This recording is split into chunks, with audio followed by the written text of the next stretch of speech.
Shalom Bapak Ibu, Saudara-saudara dan anak-anakku semua. Kita jumpa lagi dalam Sapaan Gembala. Sapaan firman Tuhan hari ini terambil dari Injil Matius 6 ayat 19 sampai yang ke-23. Dan hari ini kita akan mengangkat satu tema, jangan gelap mata karena harta. Sebelum kita bersama-sama mendengarkan dan merenungkan sabda Tuhan, mari kita bersehati, kita mohon pertolongan Roh Kudus, kita berdoa. Tuhan, kami mengucap syukur Engkau senantiasa memelihara kehidupan kami. Terlebih pada saat ini Engkau telah hadir untuk menyapa kami dengan firman kebenaran-Mu. Kuasai hati kami dengan Roh Kudus-Mu, sehingga firman Tuhan yang kami dengarkan pada saat ini benar-benar kami simpan di dalam hati kami. Selanjutnya kami jadikan dasar dalam kami menjalani hidup sehari-hari. Berfirmanlah ya Tuhan, karena kami telah siap untuk mendengar dan melakukannya. Di dalam nama Tuhan kami Yesus Kristus, kami senantiasa berdoa dan mengucap syukur. Terima kasih Tuhan. Amin. Saudaraku yang terkasih, firman Tuhan hari ini dari Injil Matius 6 ayat 19 sampai yang ke-23, yang demikian firman-Nya. Janganlah kamu mengumpulkan harta di bumi ngengat dan karat merusakkannya, dan pencuri membongkar serta mencurinya. Tetapi kumpulkanlah bagimu harta di surga ngengat dan karat tidak merusakkannya, dan pencuri tidak membongkar serta mencurinya. Karena di mana hartamu berada, di situ juga hatimu berada. Mata adalah pelita tubuh. Jika matamu baik, teranglah seluruh tubuhmu. Jika matamu jahat, gelaplah seluruh tubuhmu. Jadi, jika terang yang ada padamu gelap, betapa gelapnya kegelapan itu. Demikianlah firman Tuhan. Yang berbahagia adalah setiap kita yang mendengarkan dan merenungkan firman Tuhan hari lepas hari. Haleluya.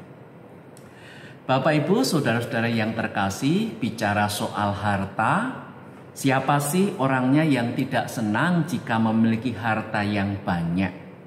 Saya yakin bahwa setiap orang di dunia ini pasti senang jikalau diberi kesempatan memiliki harta yang banyak.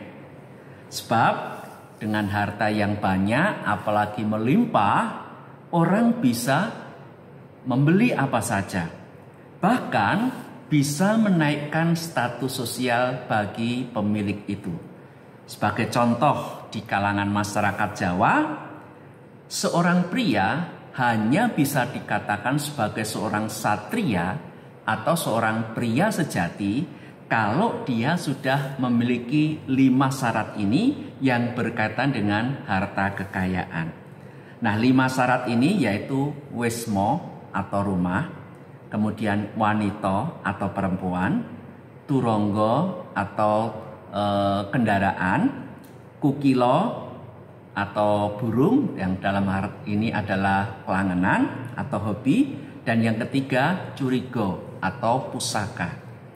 Nah, kelima syarat ini memiliki makna simbolik dalam proses mencapai kesempurnaan seorang pria Jawa. Nah, berikut ini penjelasannya. Yang pertama, wesmo. Wesmo atau rumah merupakan kebutuhan dasar yang wajib dicari oleh seorang pria Jawa. Tak melihat apakah rumah itu besar atau kecil, namun memiliki rumah sendiri ini merupakan kebanggaan tersendiri bagi seorang pria Jawa. Ia bisa dikatakan sebagai seorang yang mandiri.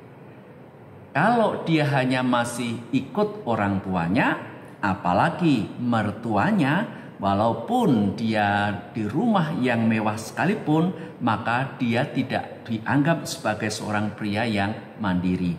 Bahkan ia dinilai belum siap untuk berumah tangga. Yang kedua, yaitu wanita.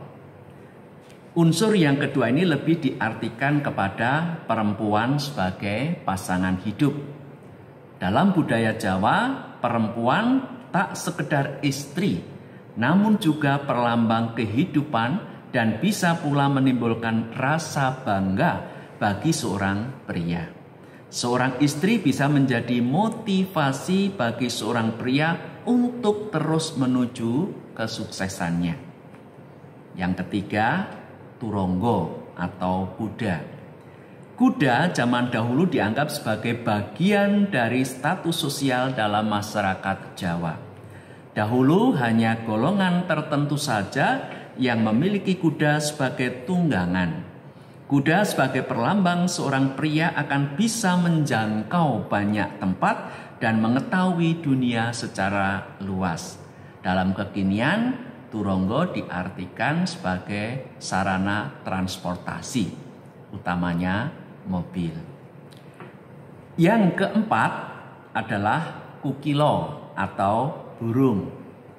Belum lengkap bagi seorang pria Jawa jika belum memiliki peliharaan yang berupa burung, dan ini merupakan kelangenan. Binatang ini dianggap mampu menenangkan batin pemiliknya dengan suara kicauannya yang merdu. Dalam kehidupan Jawa, terdapat satu jenis burung yang dianggap mampu menaikkan status sosial pemiliknya, yaitu burung perkutut. Memiliki burung jenis ini juga diyakini membawa kesejahteraan bagi siapapun yang memilikinya. Dan yang terakhir adalah curigo atau pusaka. Pusaka dalam hal ini keris merupakan bagian dari kelangenan atau hobi atau kesukaan yang akan diburu oleh seorang pria Jawa. Sudah berani memiliki keris, maka seorang pria akan dianggap dewasa. Ia bisa melindungi istri maupun anak serta keluarga besarnya. Selain sebagai kegemaran, memiliki keris juga sebagai lambang kejantanan seorang pria. Nah, itu dalam konteks budaya Jawa. Tapi saya yakin di setiap daerah juga ada hal-hal yang mirip dengan itu, bahwa dengan kecukupan harta, dengan memiliki harta yang banyak, maka dia akan dipandang oleh orang lain memiliki status sosial yang tinggi. Nah, saudaraku, sebenarnya harta itu bersifat netral, tidak buruk, tidak juga terlalu baik. Jadi bukan sesuatu yang buruk, bukan sesuatu yang negatif pada dirinya sendiri. Harta menjadi baik atau buruk itu tergantung dari bagaimana orang memandang dan mempergunakan harta itu. Atau menurut Tuhan Yesus dalam firman-Nya tadi, itu tergantung dari mata si pemilik harta itu. Mata sebagai pelita tubuh itulah yang akan mempengaruhi cara pandang seseorang terhadap harta. Jika pelita tubuh yaitu mata itu baik, mata itu terang, maka terang juga di dalam melihat harta. Harta menjadi baik karena ia akan digunakan sebagai sarana, yaitu sarana untuk memuliakan nama Tuhan, seperti firman-Nya di dalam Kitab Amsal 3 ayatnya yang ke-9. Muliakanlah Tuhan dengan hartamu dan dengan hasil pertama dari segala penghasilanmu. Demikian juga orang dengan hartanya itu bisa menjadi pribadi yang baik, yang bisa menolong sesamanya dengan kepedulian-kepedulian tertentu untuk saudara-saudara yang miskin, saudara-saudara yang menderita, saudara-saudaranya yang memang memerlukan pertolongan. Tapi sebaliknya, jika orang memandang harta dari mata yang gelap, mata yang jahat, maka menjadi buruklah harta itu. Sebab harta tidak lagi dijadikan sarana, tapi harta dijadikan sebagai tujuan. Nah, parahnya karena harta dijadikan tujuan, demi memperoleh harta itu, orang rela melakukan apa saja, menghalalkan segala cara demi memperoleh harta itu. maka wajar kalau sampai ada orang yang tega mencelakai sesamanya, membunuh sesamanya, merampok, mencuri, menggarong, bahkan korupsi karena dia memandang harta dari mata yang gelap.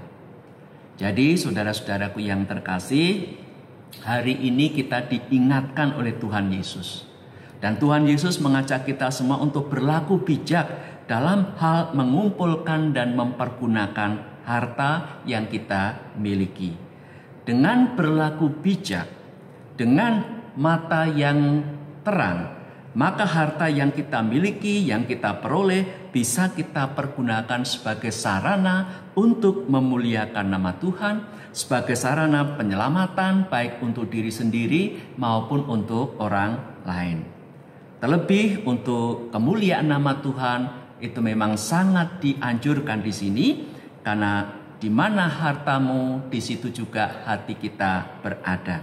Saudaraku yang terkasih, mari kita dengarkan firman Tuhan ini dengan sungguh-sungguh. Jangan sampai kita gelap mata hanya karena harta, tapi pergunakanlah harta dengan mata yang terang, sehingga harta itu berguna bagi kita untuk kemuliaan nama Tuhan dan juga untuk perbuatan baik. Amin.